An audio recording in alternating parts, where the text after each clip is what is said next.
Welcome to Counselor U, presented by the Eastern New Mexico University Counseling Department and sponsored by the New Mexico Expanding Opportunities Project.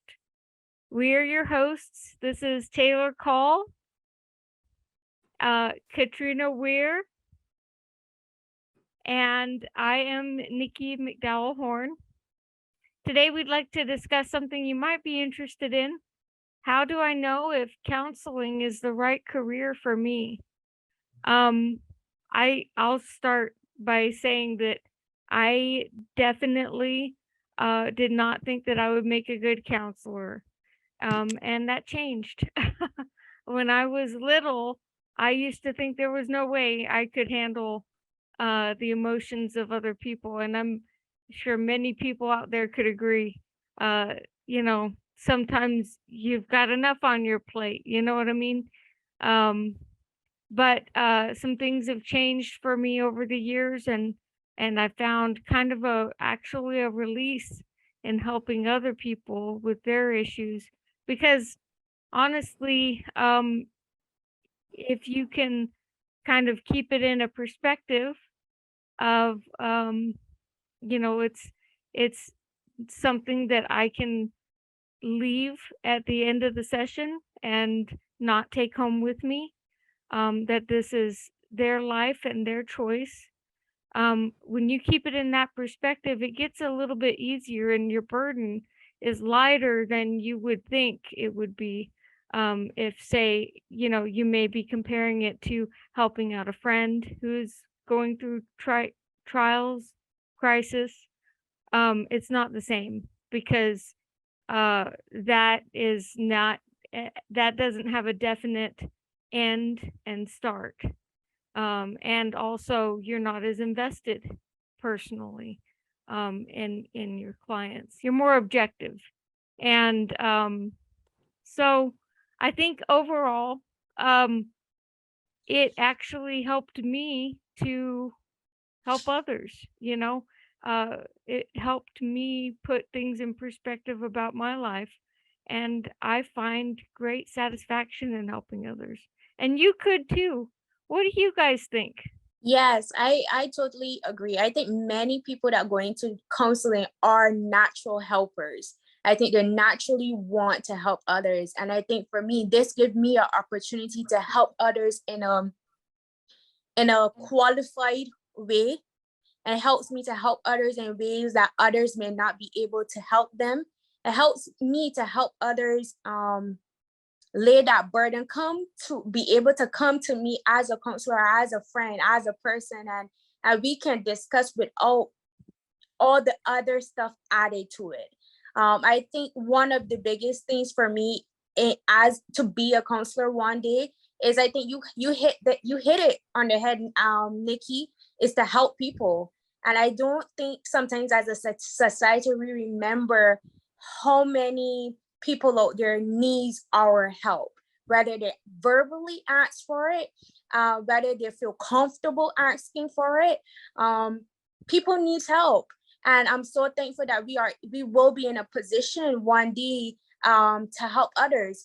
If we look back on our lives, we can see the amount of people that were by our side or were helping us through a tough time or a hard journey. And this time, I feel like for me personally, I get to be that for someone else. And it can be burdening when you have to take on other people stuff, as many may call it. But it's also truly a blessing when you're able to diagnose, or you able to walk through life with others in ways that others will not. So I think it's an exciting field to be in. But I think one of the biggest roles as counselors, I think we're naturally helpers as it is. Yeah, I agree. Taylor, do you have any thoughts? Yeah, I mean, I'll kind of speak from personal experience in my own counseling journey. I probably wouldn't be here today without having gone through my own counseling journey with some very, very good friends. I can call them friends now. But I'm going to kind of piggyback on what you guys said, but I mean, we're just here to be helpers. We're here to listen. We're here to show empathy. And I think, you know, if you're considering counseling, I think you have to be called to it. I don't think it's just something you go into blindly, you know, oh, I kind of want to be a counselor. This is something that I gave a lot of thought to. It actually took me about 6 or 7 years to finally pull the trigger on it. And it's not something I took lightly, and furthering my education was something I always wanted to do, but I knew I was supposed to be within this program. And I think in the future, as a counselor, I'll be able to help a lot of individuals. And I'm going to focus primarily on school counseling because I've been a teacher for, you know, almost 10 years now. And so I've seen the day-to-day lives of what these kids are going through. And so, like I said, it's not something to take lightly. It's something to, you know, pour your heart and your soul into. And I'm excited. Yeah, me too. So, so you might be thinking, okay, well, this might be something I'd be interested in. Tell me more, you know, give me some more info about it. So what is counseling in respect to all the other mental health professions? Because it can be kind of confusing. That's one thing we can talk about. From my understanding, it's counseling is more of a strengths based type of thing. We handle cases that are not necessarily the most severe cases of mental health issues, but mostly individuals who are at a standstill in their life. You know, they're stuck in for some reason. Something has impeded their progress toward a happy and fulfilling life, and it's most likely has some mental health issues exacerbating that. Um, these are the kinds of things that we kind of handle. Do you guys have any thoughts on that? No, I mean, I think one thing that I've just noticed in people that I've been around is people are walking around with trauma in their life. They're walking around with you know, things that have happened, and they need an outlet. They need somebody to talk to, and you know, that's the reason why we are here. So. And I will add to that. I think so many times, sometimes also there is a stereotype behind, you know, going to see a counselor or talking with someone at the same time also. And I think for us, it gives us, especially when we were in a pandemic, right? A lot of people struggle with their mental health also. And I believe that, you know, as counselors moving forward with mental health, especially which is such a huge topic in our society today, you know, as Taylor said, it allows you, or it gives you that outlet also where people could come and talk to you. And I think that's the biggest hesitation that some people may have is, can I talk to them without feeling like something is wrong with me? You know, can I talk to my counselor without feeling lay on the couch, as everyone would always say, or as a therapist, and she's just writing her notes, but really have that conversation and that background to be able to help those individuals with what they're going through within that time also. And so I think also counseling has sometimes a stereotype behind it, because some people are not comfortable sitting and talking about their trauma, about their hurt, about their pain. And I just believe it gives others an avenue to give us an avenue to really help others that are hurting at the same time as well. Right, and I'll kind of add to that. One stereotype I've heard is my counselor's there to just judge me, and that's completely false. Like we're trained to not judge you. Yes. It's the opposite. Correct. We're trained to sit and listen and help you come to a point where you can live a happy and healthy life moving forward. And we're not here to judge, because we have our own stuff that we deal with, and we as counselors need counseling. So I mean, it's just, it is what it is. Yes. Yeah. And on that note, let me ask you guys this.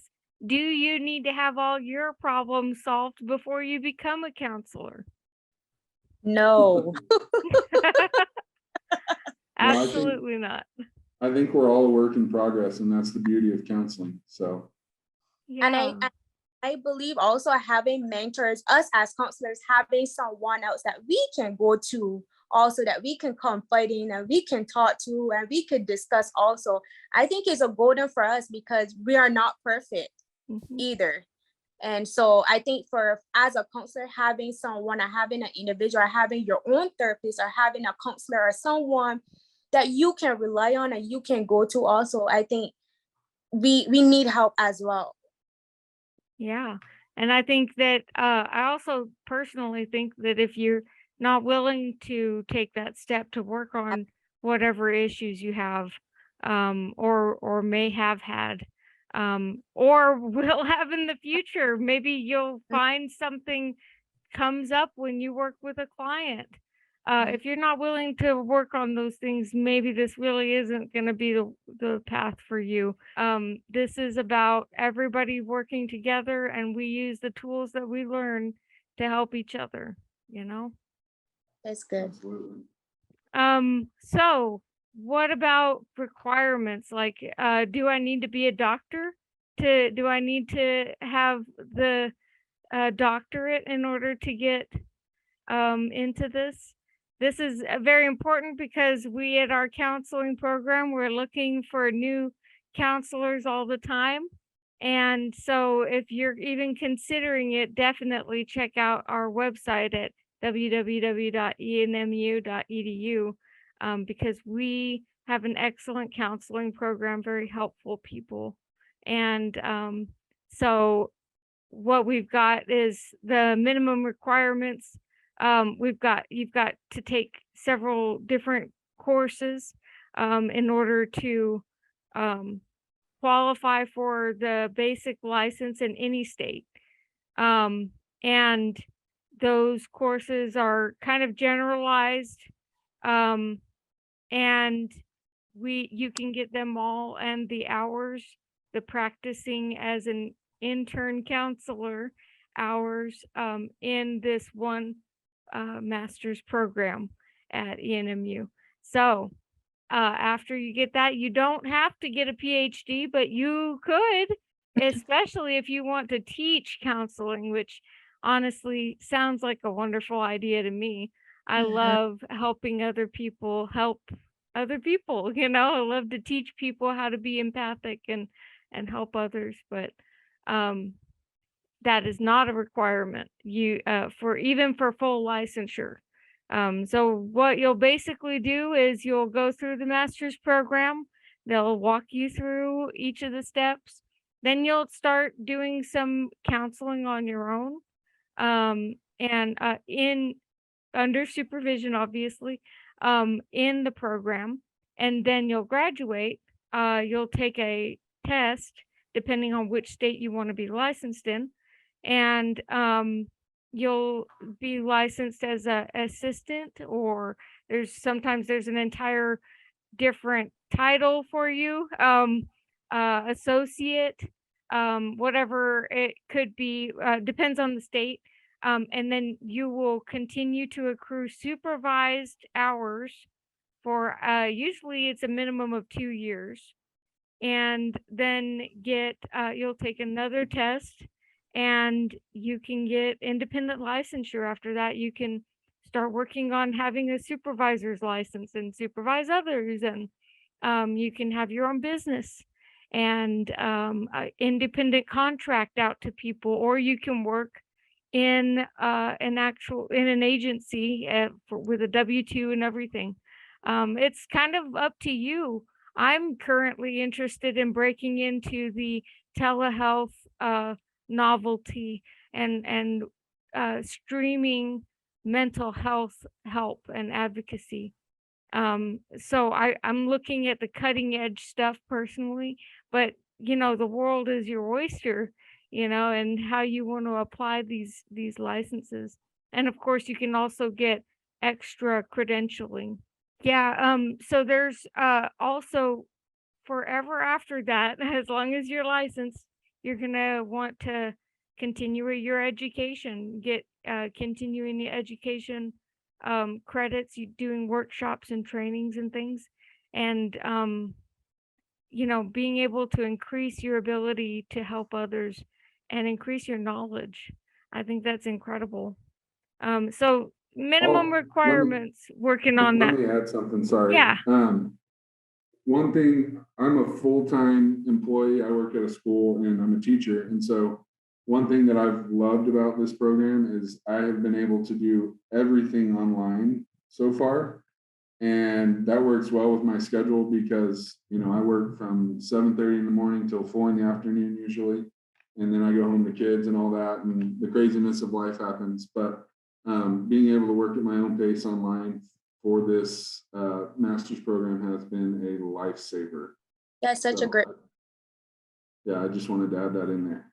Yeah, absolutely. And we've got so we used to be a hybrid program and now it's full online available. And so it's just been so flexible, especially during the pandemic. It has just been so much of a help.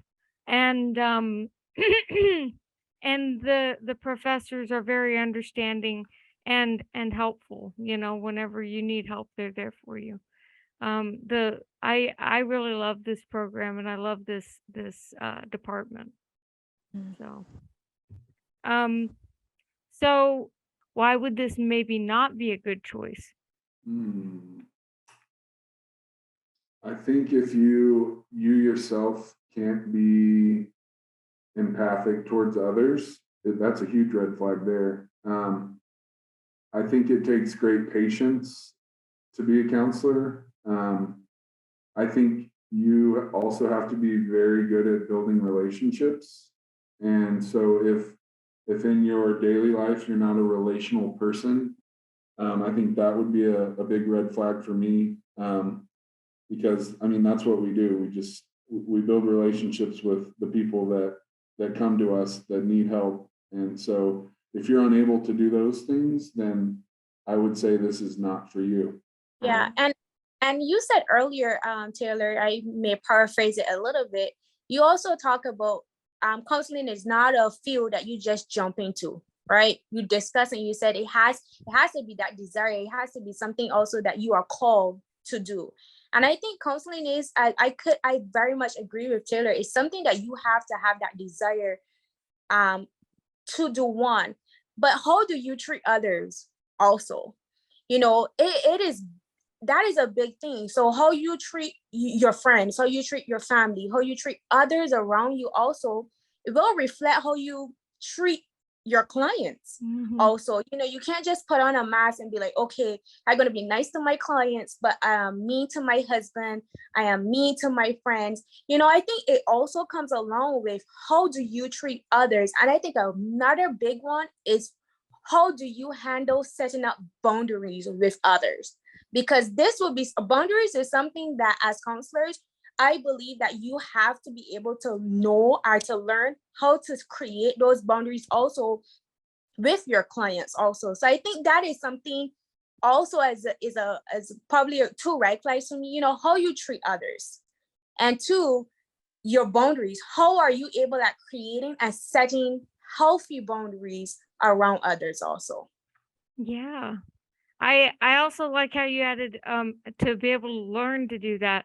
I personally have been very very much not assertive in my life, and it's caused quite a few problems, but I am learning step by step. I am trying to create those boundaries, and it is absolutely imperative that Mhm. you start working on your boundary setting if you go into this field. Yeah, If you're so not perfect, that's okay, you know, mhm. For sure, but for sure. but definitely you have to be open to being able to set that in the And I Yeah. future. like how she said healthy boundaries. I mean, it's one thing to set a boundary and say like, no, but Mhm.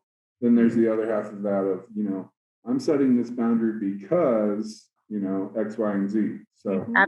I completely agree with that, Katrina. Yeah, thank you. Yeah.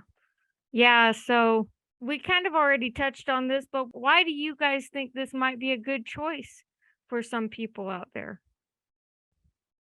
I'll let you take the floor, Taylor. You go ahead. Okay, I'll just kind of say what I've already said, but I think, it being all online, I mean, you have time to work at your own pace. Another huge thing for me was like class sizes. And I feel like the size of the classes are small enough to where I can reach out to professors and get timely responses. They're willing to help, they're willing to seek help if we, need help outside of class for different things.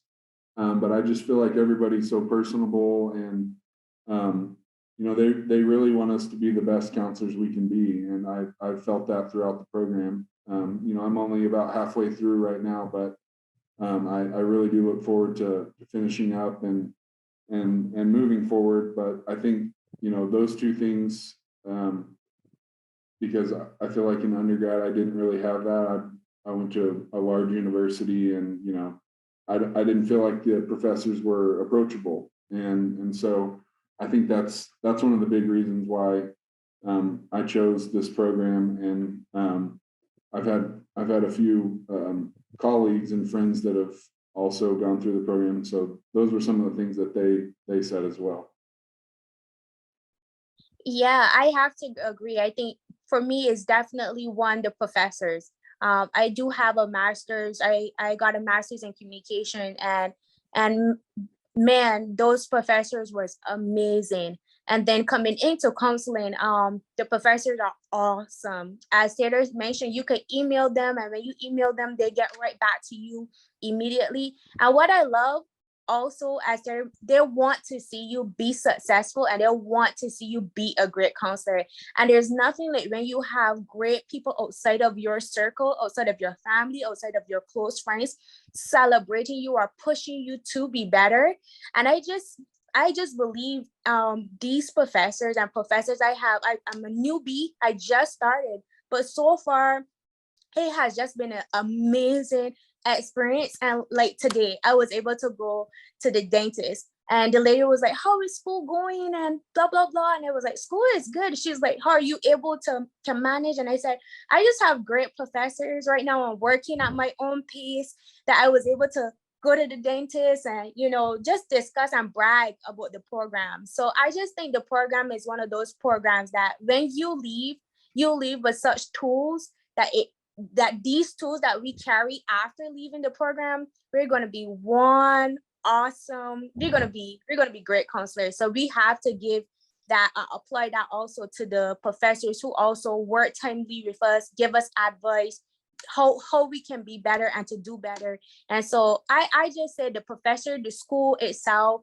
I have nothing but great things to say about the program and about Eastern. Yeah, me too. And I Yeah. think it's um very reasonably priced too. You know, I mean, lots of it's just really helpful. Mhm. Um, I really think that also another thing for me is uh, in speaking about the class sizes, I end up seeing some of the same people in different classes, and I become friends with them, and I get to know them, Mhm. and group up with them in some classes, and then I already know, hey, we can hang out and talk about this thing, Mhm. and it's been really great networking in that respect. And the professors, um specifically Dr. Moffat, um he is constantly encouraging Mhm. everyone I've ever see. He all of his students, he encourages them, and he and he praises their work. You know, he really sees you in all that you do. And that is important because we are hard on ourselves. We may be hard on ourselves, but he has a lot of faith in us, and it really means the world. So this is an excellent program. If you're looking to become a counselor, if this has turned your head in that direction, definitely give www.enmu.edu a look and check it out, especially because you can do it halfway across the US if you want. Yeah. So all right. So that's about all I had for today on this topic. Do you guys have any further comments or anything that you'd like to say? Thank you for being here with us and listening, and we look forward to the future of the podcast. This is all of our first times doing this, so thank you. Yeah. I agree with Taylor. Thank you, and we look forward for hopefully hearing some people talk about their journey and their journey about their counseling journey also, and know that we're cheering you on, even though we don't know who you are as yet. But definitely, don't quit on it, or don't quit on the journey, or don't quit on you. Yeah. Oh, that's wonderful. I love that. Yeah, so that concludes our discussion for today. Thank you for listening to Counselor U, sponsored by the wonderful New Mexico Expanding Opportunities Project. And we'll talk with you next time. Bye.